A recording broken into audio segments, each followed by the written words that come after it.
Thank you for joining the Ohio Restaurant Association for a conversation about some frequently asked questions. The restaurant and food service industry has specific to the Ohio Department of Health's Dine Safe Ohio order and the Responsible Restart Ohio plan for restaurant and bars. I'm Laura Morrison, Managing Director of Membership and Employer Food Safety with the Ohio Restaurant Association. And with me today, it is Garrett Giozzi, Division Manager with Franklin County Health Department and past President of the Ohio Environmental Health Association. Thanks for joining me, Garrett. Thanks for having me, Laura. So we are going to have a conversation today about Ohio's restaurants. And Ohio's restaurants, food service, and bar locations really take seriously the commitment to health and safety.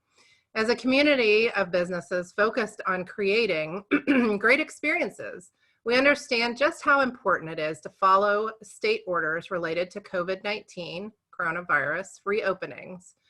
The vast majority of Ohio's restaurants and bars have met or exceeded all that is required of them to responsibly restart their businesses for outdoor dining, which began May 15th.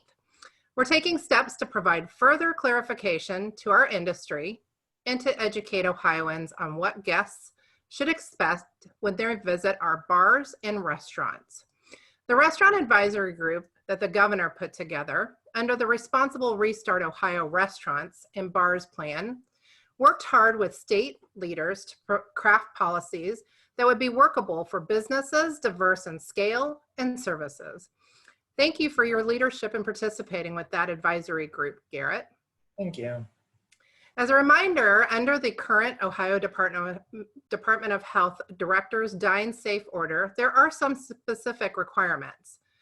These are put together in an organized way by the Restaurant Advisory Group, and they include employees, customers and guests, physical spaces, and confirmed cases.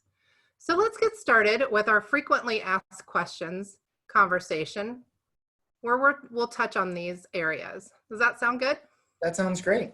Okay, so I'm just going to ask you some of the things that we're hearing here at the Ohio Restaurant Association, and I believe that you're also hearing them as well. So for everyone, several of those questions have received focused on the portion of the order and the Responsible Restart Ohio Restaurants and Bars Plan. They focus on social distancing within and outside of a restaurant and food service facility. For example, the area where guests are able to eat and drink within a restaurant establishment. Would you talk about that a little bit, Garrett? Sure. So the order provides a couple guidelines. Groups of people at this point cannot exceed any more than a group of 10 individuals dining together, need to be separated by another group or a party of people by at least 6 feet or a physical barrier. So this also includes areas such as bars or counter service. Those parties or individuals need to be separated by 6 feet or a physical barrier in order to be served.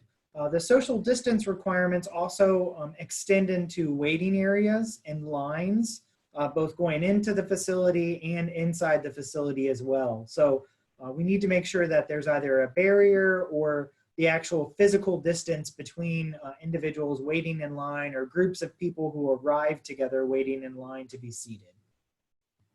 So that really talks about also the outside area spaces, such as, you touched on entrances, exits, patios. Is that right? Yeah, so one of the points of the order that's especially important is that people must be seated while they consume food, beer, wine, liquor. Really the open congregant areas, those areas such as outdoor dining patios, areas around fire pits, those are not to be used. People shouldn't be standing around and drinking or eating their food. They're really meant to be seated while they're consuming their food and beverages. So an option for facilities is to really expand their seating capacity as their occupancy permit would allow them. So if you have an outdoor patio, you can add more tables and chairs to increase your occupancy to really help guests stay seated while they consume their food or drink their beverages.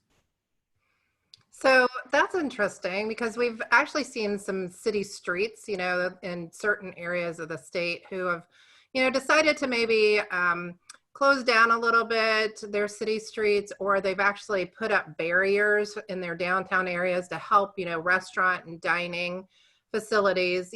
How does that work for seating? You talked a little bit about it, but, is it something that, restaurants still have to socially distance parties from each other, and how does how do we have that happen with city streets and extra dining space happening?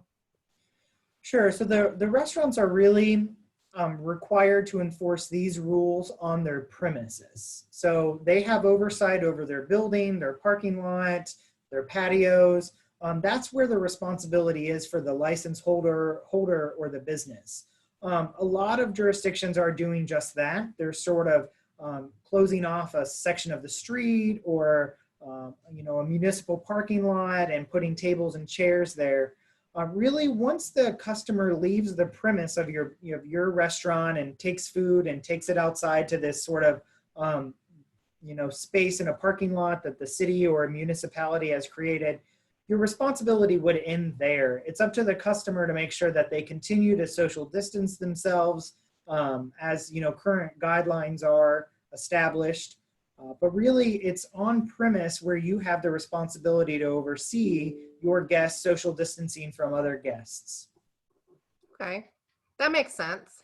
Yeah, we've seen a lot of municipalities work with their restaurants in expanding their DORA areas, so they can really work to have some outdoor, alcohol consumption spaces that are expanded in this instance, so guests are more free to roam around and utilize those areas to increase business and traffic flow. Great. So who would you recommend that people talk with? Their city zoning? Absolutely. Their city building departments, their zoning officers, members of city council, they are the ones who sort of oversee those outdoor districts. And they can definitely reach out to their local officials to get some more information on that. I'm sure that they've heard from a lot of constituents, but maybe not. So it would be good to reach out, huh? So we've heard a lot about social distancing from being, seated at a table. So you have to have your party and it's 10 or less, and they need to be together, seated together. And then that seating needs to be 6 feet apart from the next party. And everyone needs to be sitting down to eat or drink. So no just standing around. But how does that work in that open congregate area, such as, at a counter or at a bar? So the concept still works the same. Let's say you and I were going out to dinner and we sat at a bar. Because we came together, could sit next to one another, but there would need to be at least 6 feet between us and the party next to us. If there wasn't space requirements for 6 feet, they can install sort of a physical barrier to create that socially distanced area. So they would need to make sure that the barrier is smooth, easily cleanable, non-absorbent, something that is durable, but also that meets the building and occupancy and fire codes. What we don't want is a restaurant to use a material or a situation that creates another hazard that we're trying to prevent. So definitely reach out to your fire departments and building departments on if you have an idea for creating a barrier between booths or parties at a bar. We want to make sure that we're still being, following all other safety precautions as well. Okay, so how about if I want to go up and, maybe I was sitting at a table and I want to go ahead and go get a drink. Can I do that at the bar? And maybe somebody else is, like forming a line there. What does that look like? How does that handled? Yeah, so the guidance we're giving is that there needs to be a designated queuing area or a designated area for a line. We shouldn't allow guests to come up between parties of people to order from the bar. There should be a designated spot for that. And then the individuals in line need to social distance as well. So a lot of facilities are using floor decals or placards to really mark, hey, this is 6 feet from here to here. Please don't go in between here until you're called upon to get that service. We understand social distancing needs to be 6 feet, But we also understand that as people are moving around the facility, being seated, they're going to come within 6 feet of another individual. The important thing to know is that you're not just standing next to someone who's being seated, right? You're actively moving from point A to point B. And we understand that we can't keep a bubble around you at all times for 6 feet. Those are very limited encounters. It's not something that goes on for a long period of time. You're in transit. So we want to make sure that people understand that that's okay. We're not prohibiting you from moving or seating your guests or having guests order a drink at the bar in a line, but they need to not congregate around other people. So you would probably say the same thing if, with people going to the restroom. So not a line to go to the restroom. And sometimes, there are just a lot of people milling around inside of a restroom too, if it's got, several different stalls. Best practice is really maybe to put something down there, the same concept, or what would that look like? Yeah, so the best practice would be to use those floor decals to designate 6-foot social distancing, and then work to make sure that people aren't just milling around or standing or lingering. Really have oversight of the facility and just become more comfortable with asking guests, hey, can you maybe just go back to your seat and wait till the restroom line is down, or we'll come take your order if there's a really long line that you're waiting to get, counter service. So just try to engage more with the customer in that manner to prevent people from lingering and walking around waiting for service.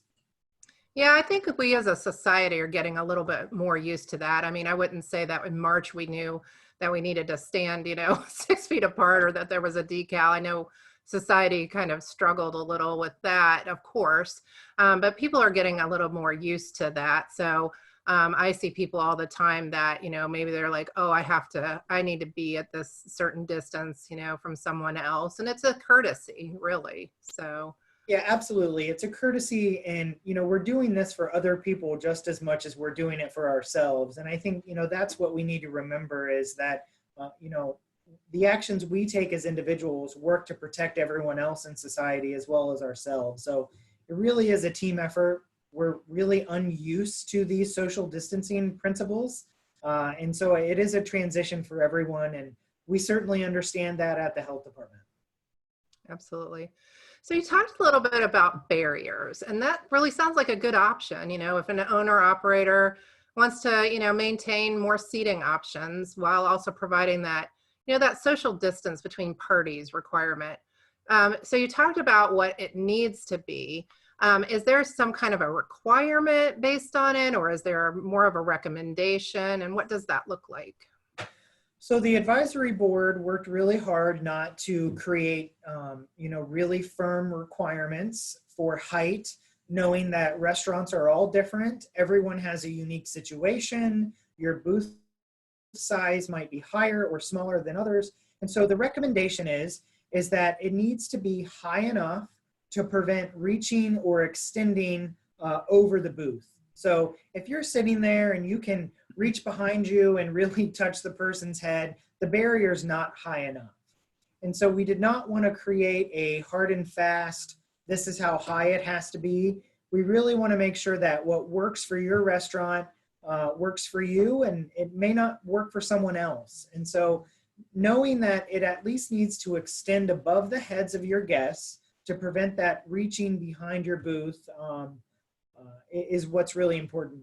I'd like to use this comparison. I have a 5-year-old, and what I've been telling people on all of these calls is if my 5-year-old stands up next to me in the booth, I don't want her to be able to reach over and touch you or see the other people on the other side of the booth. So we really want to sort of prevent that anyway, but especially in this case. You took my line because I was actually going to say that about your daughter. Yeah, exactly. Yeah, standing on booths with children well, maybe you're not standing on the booth, but the child is, that is a very common occurrence that we see all the time. And there's just this little head that pokes over. So while it's fun at this moment, we don't want to do that because it's, hazardous at the moment. Yeah, we just want to make sure that those barriers are tall enough to prevent those sorts of, interactions between guests. One thing I would like to add about the barriers is that Fabric, cloth, anything that's porous, those are not permitted to be used. I use the term smooth, easily cleanable, and non-absorbent. Those are really the three key things we look for in the food code to make sure that it's can be easily cleaned, it can be sanitized, it's not going to pose a contamination hazard because you can't clean it. So that's really why we've limited this from fabric type cloths as well. Yeah.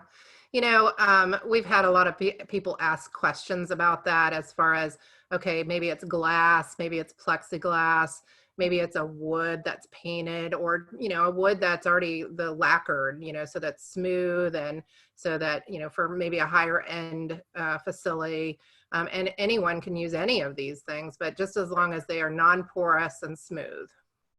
Absolutely. Great. So restaurants and bars, because we're fun people and fun hospitality industry, it can be a place of entertainment. And in addition to eating and drinking, hospitality provided.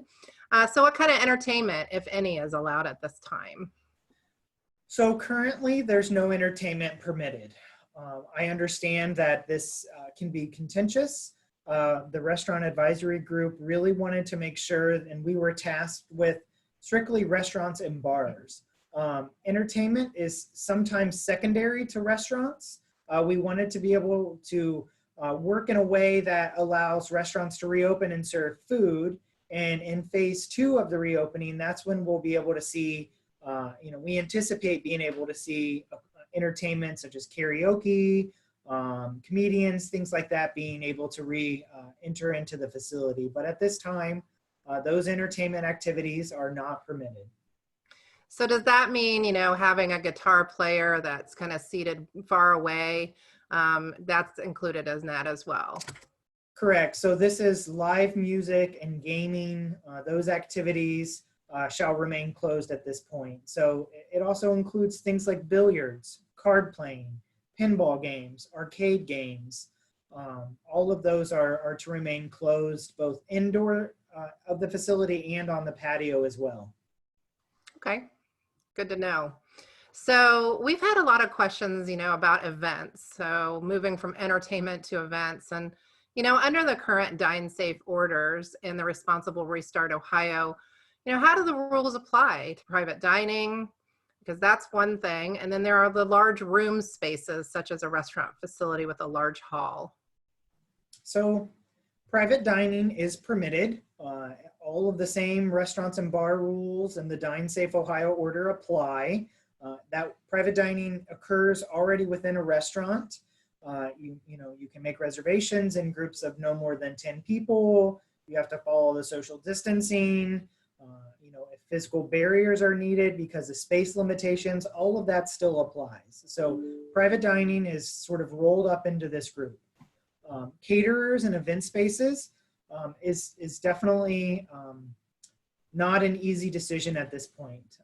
As of today, May 19th, the governor indicated that there are groups of people working to provide more guidance for caterers and event centers. So at this point, that's the best we can give you, is that there truly is more information to come. There's a lot of public health concerns about people getting together that may not normally get together, especially with the spread of COVID-19 and just disease transmission rates.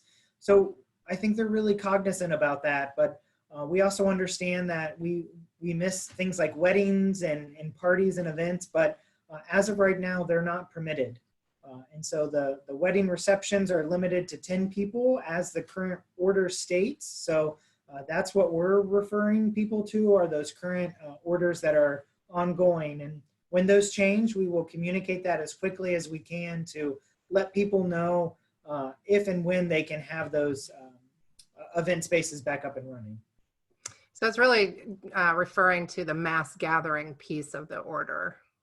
Absolutely. And so we're trying to balance the mass gathering order, which says no more than 10 people can be together, with the restaurants, bar guidance and order that's been released. So the Restaurant Advisory Board has engaged in this conversation. We've provided some examples of places who may be able to do it correctly, but still permit a larger gathering of people. So we've made some of those situations aware to the governor's office, and as he indicated today, they are aware, and hopefully guidance will be forthcoming.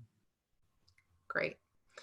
So a frequent question is about, addressing the management of restaurant and bar guests, to ensure that social distancing and party requirements are met.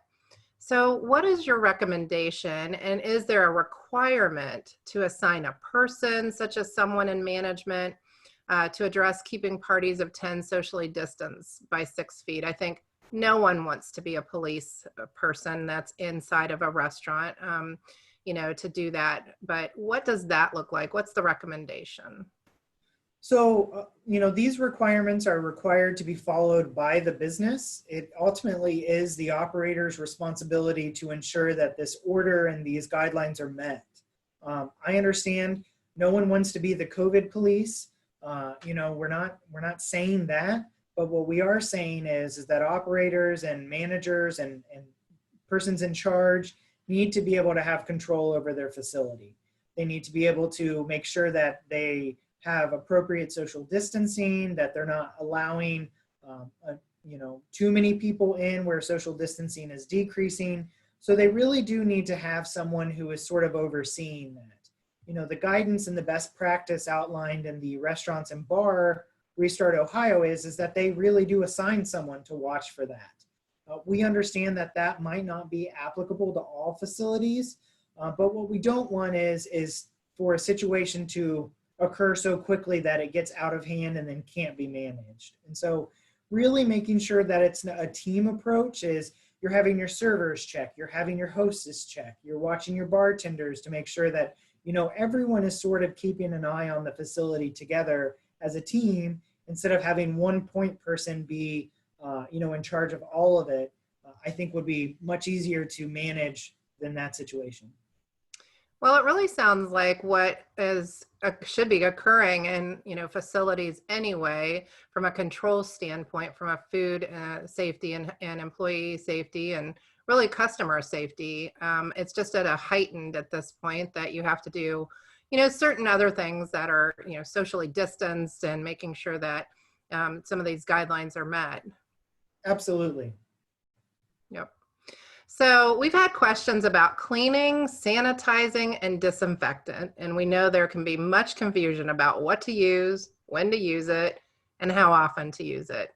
Would you talk a little bit about particular protocol that's necessary typically in a restaurant and bar environment, and what the increased protocols might be? Sure. So the order addresses high-touch surfaces. So things like doorknobs, point-of-sale machines, menus, railings, all of those need to be cleaned at least every 2 hours or more if needed. So I think that's fundamentally important. Cleaning is excellent. It's required by the order. Now, as far as the chemicals to use, the best thing to do is to read the manufacturer's label on your chemical. So if you're using a sanitizer that's for food contact surfaces, that manufacturer's label will tell you how long you have to spray it and leave it on, what the contact time is, and it's really dependent from chemical to chemical. So I think, when in doubt, read your bottle. If Ecolab is your provider or another company, contact them. Contact your vendor and say, can you explain to me how I should use this to make sure it's effectively killing the coronavirus on that food contact surface or on the table where guests were. So really, we can't stress this enough. Manufacturers' labels, learn what you're using. Sanitizers are for food contact surfaces, pots, pans, silverware. There's no special precautions that need to be taken for those items that are being run through a dish machine.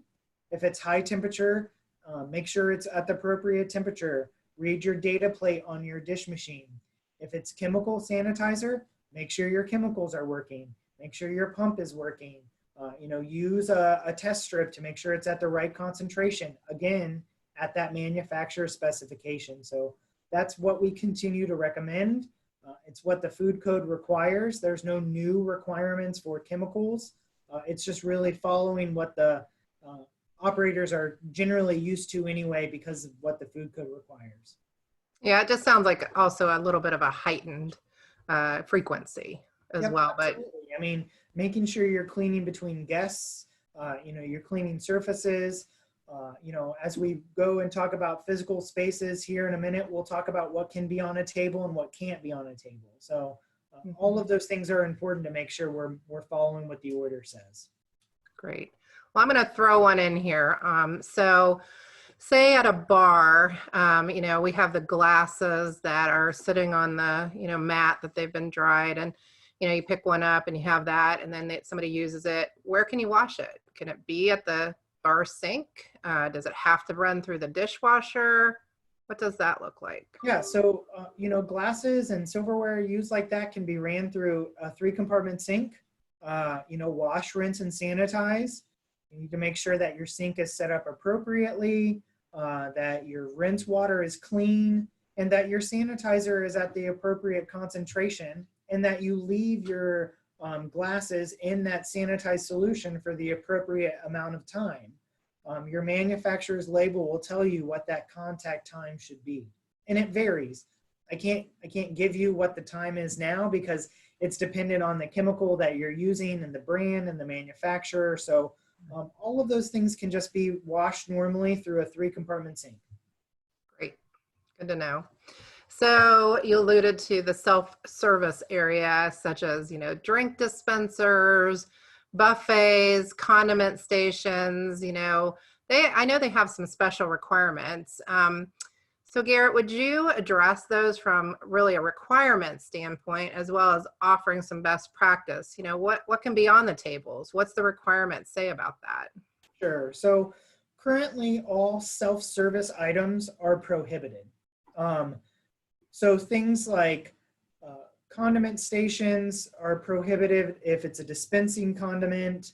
Bulk donut cases, roller grill stations, hot and cold beverage stations, soda fountains, soft serve ice cream and yogurt stations. Really anything that the customer can go to and do themselves is prohibited.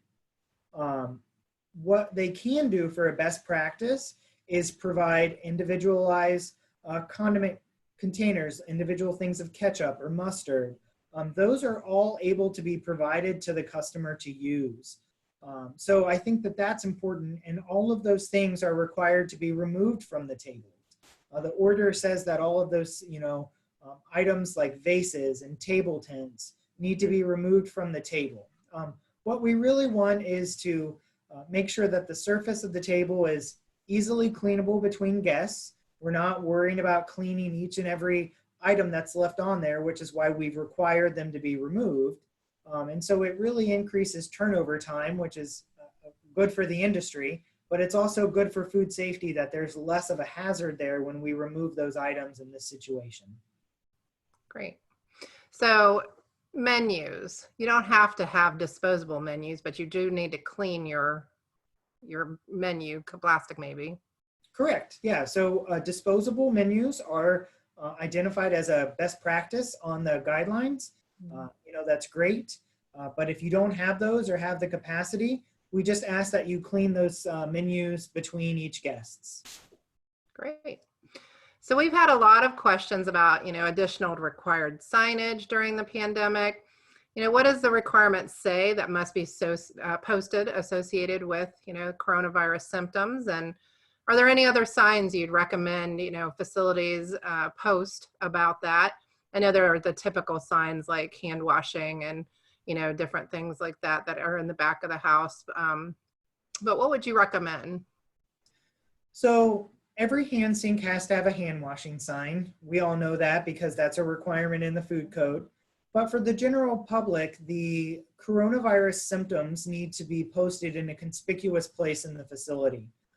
So the best practice would be on the entrance to the facility, on the exit doors, making sure that people are aware of what the symptoms are, and then basically saying, if you're symptomatic, please don't come in. I know here at Franklin County Public Health, we've created a sign. It's available free to use. If you want to use it and modify it, all the symptoms are on there for you to be able to follow and post. So that sign is a requirement, as well as a kitchen floor plan for the back of the house. We want to make sure that employees know what the social distancing requirements are for their areas.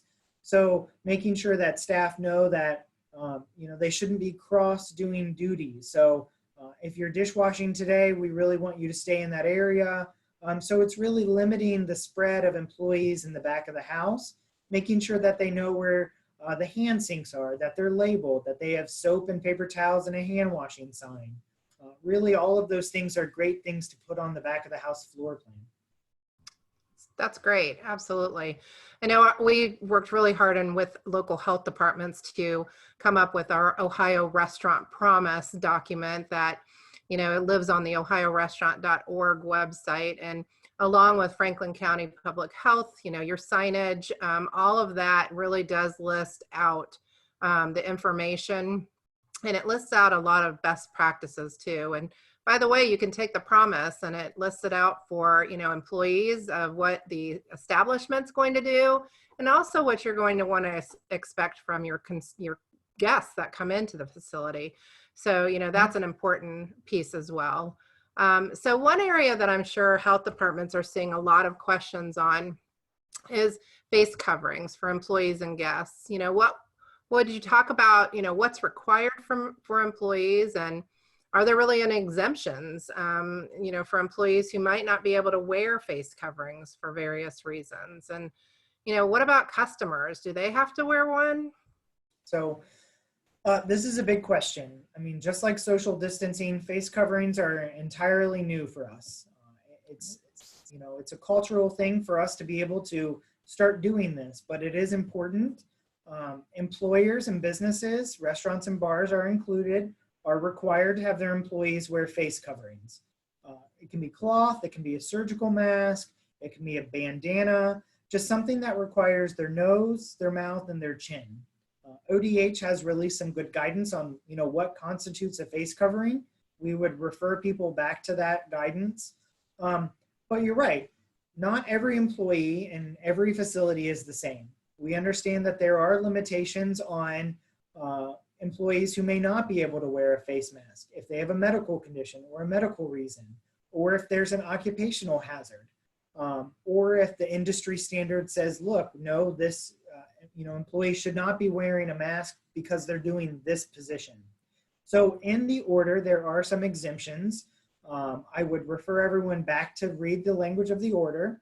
And then if you believe you have an employee who would fall into those exemptions, if you get requested, you have to provide written documentation to the local health department detailing the reasons for those exemptions. So, if you have questions, contact us, we'll walk you through it. But, generally speaking, all employees in the facility, are required to wear face coverings. One of the questions we get is, look, we have a grill cook who works over an open flame. Should that person have a face mask on? Probably not. It is an occupational hazard. We don't want to create a hazard where one didn't exist before because we're wearing face masks. But if that employee leaves that area and starts to do another task, they need to have a face covering on. So I think those are the things that employees and operators need to have conversations with their staff about. Again, this is for their health and for their health of their guests are the reasons why face coverings are required.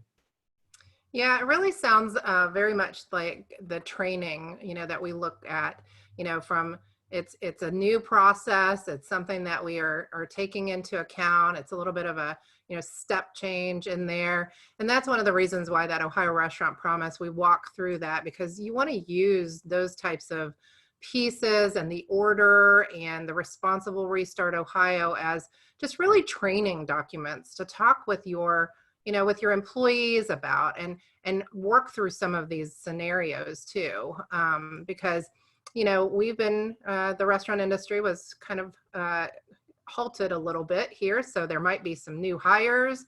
There are people that probably were maybe furloughed and they're getting back to work. So it's really about reacclimating to the current situation where we are now.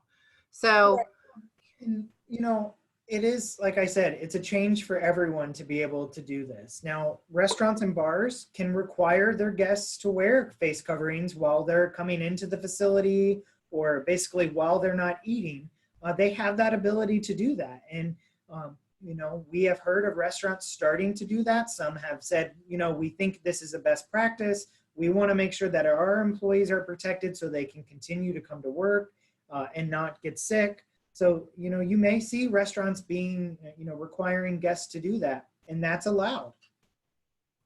Yeah, and one of the things we've been hearing too is how do you eat with a mask on or a face covering on? And really that answer is, and correct me if I'm wrong, is just walking in till you're seated, taking it off to eat when you're walking back and that anywhere else. also, yeah, and that speaks back to the, in transit, going from the dining or the waiting area to your table. Look, the more we have our face coverings on, the more protection we have. We give ourselves, we give the people we're walking past, the hostess who's seating us. And so that, that is the best practice, is to really be mindful of those people around us and trying to offer good public health protection to them. Yeah.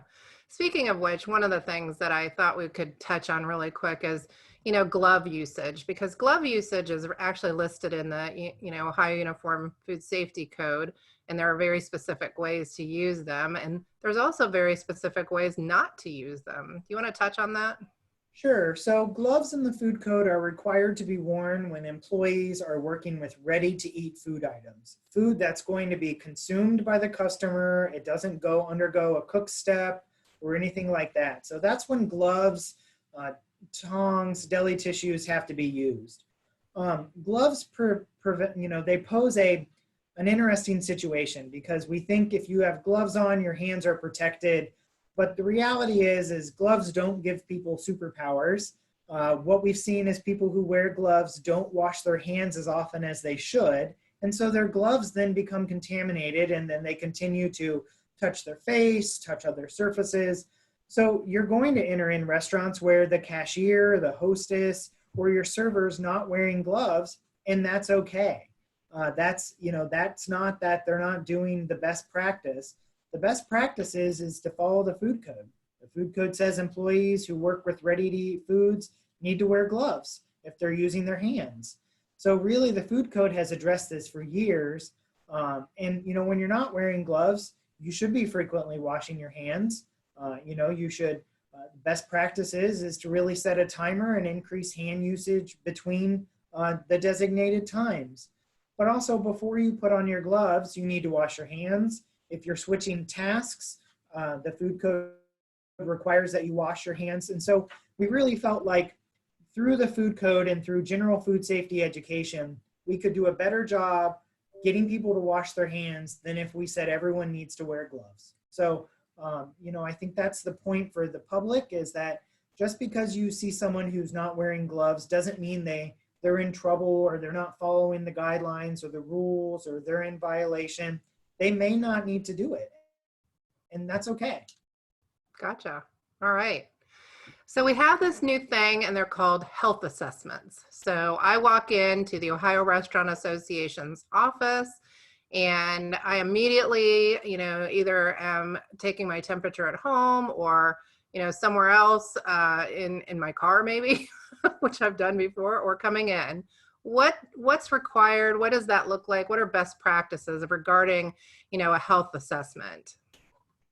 Sure. So we need to just be engaging with our employees. We need to ask them, questions. Are they ill? Have they been exposed to anyone? Do they have any of the signs or symptoms of COVID-19? And really, that can constitute your health assessment. If you have a mechanism to track it or log it, that's fine. That's okay. But what we're not saying is that you have to do that. I think it's important to understand that the basis of this health assessment is to make sure that if we have an at-risk individual who is symptomatic, if they have a fever, chills, shaking chills, headaches, muscle pains, sore throat, a loss of your sense of taste or smell, those are all signs of COVID-19. And we should really restrict that employee and say, you know what, you shouldn't be working today. You have these signs or symptoms. And it also asks them, have you been exposed? Do you live with someone who has these symptoms? Or, I think it gets the conversation to going to prevent the entry of COVID-19 into a facility, really where staff are more regularly exposed. So it sounds very similar to what's already expected when an employee, maybe has some other kinds of symptoms and they have to be excluded from the workplace, in a foods facility. It's pretty similar, huh? Exactly. I mean, every facility that has food handlers has to have an employee health agreement. They have to understand that the employees can be excluded or restricted depending on what their duties are if they are diagnosed with an illness. One of the things the Dine Safe Ohio order does do is update that employee health agreement to now require that the COVID-19 symptoms be included. So health departments across the state have sort of worked together. We've created a template. We've put in the symptoms of COVID-19, and we're sharing a general template that everyone can use to update their own health policies and employee health agreements. So that's out there. It's on our website. The Ohio Environmental Health Association has also shared it.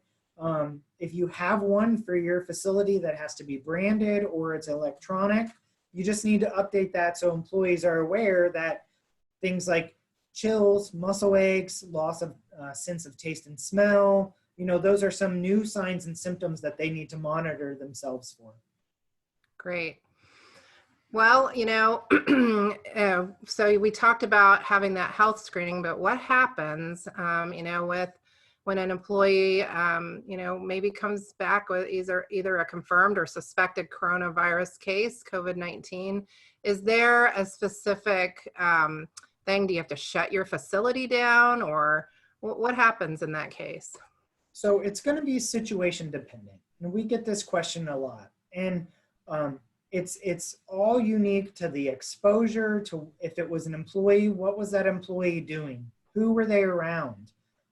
There is a period of isolation and quarantine for people who are exposed. So isolation is if someone themselves is sick or a confirmed or probable case.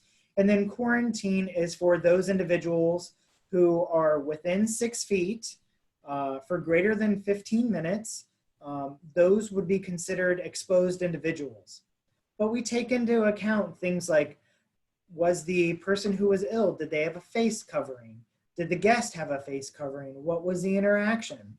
And then the epidemiologists and disease detectives really work to figure out, is this person exposed? And if they are, do they need to be quarantined? So really the best thing restaurants can do is keep a list of who is working on what shift and what their jobs were.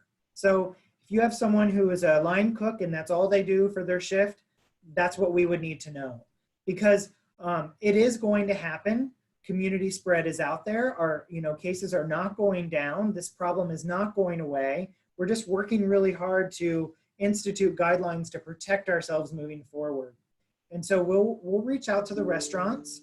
A lot of times employers know before the health department does that someone has tested positive, because you want to call your boss and tell them, hey, look, I'm sick, I can't come to work. If that happens, you should really reach out to your local health department and tell them, hey, my employee called, they tested positive. From there, the health district will be able to look into the state database. We'll be able to identify the employee and then start our contact tracing through that process. So really just keeping good records is the best thing that businesses can do to sort of help us through this contact tracing process. And it sounds like you would do that in any other case, really, if there was, another illness or a foodborne illness, those kinds of things too, right? Correct. If an employee was diagnosed with any of the other reportable conditions in Ohio, that's the same process that happens. That's what I thought. This is a very serious situation, and, it takes a lot of training on what's currently happening, and, also training it's really good to retrain your employees. If you haven't had training as an owner operator, manager level, that's always a good time to do it, is when there's something new that's happening, which this is new. So the Dine Safe orders, Ohio orders, and the Responsible Restart Ohio plan, they discuss employee training through ServSafe or other Ohio approved safety training specifics to COVID-19. So what are the other certification requirements, that restaurants, food services, and bar facilities have to have here in Ohio, to operate? Sure. So the order talks about making sure that if you are a facility who needs to have a person in charge or manager certification, that you have that. So it's important for a lot of reasons. Food safety is one of them. Employee health and employee safety is another part of that training. We talk a lot in those trainings about what to do if an employee is sick, if they have a reportable condition. So businesses need to make sure that they're complying with the rules regarding person in charge and manager certification. As far as the COVID-19 trainings, ServSafe is one of them. There are others. What we look for is there's not an approved training, but we look for trainings that incorporate the best practice, science-based information from the CDC. That's what's really important, and that's what the recommendation is. I think ServSafe's is online. It's currently free, and it takes about 10 to 15 minutes, and it's what we look for. It talks about the signs and symptoms of COVID-19, how to prevent the spread, how to make sure you're cleaning your facility, and really what to do if you have an employee who gets sick while they're working. So those are all sort of the guidelines that we would want to see in a training.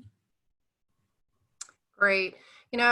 We are at the Ohio Restaurant Association, our board and our team there, we are big advocates for continued training.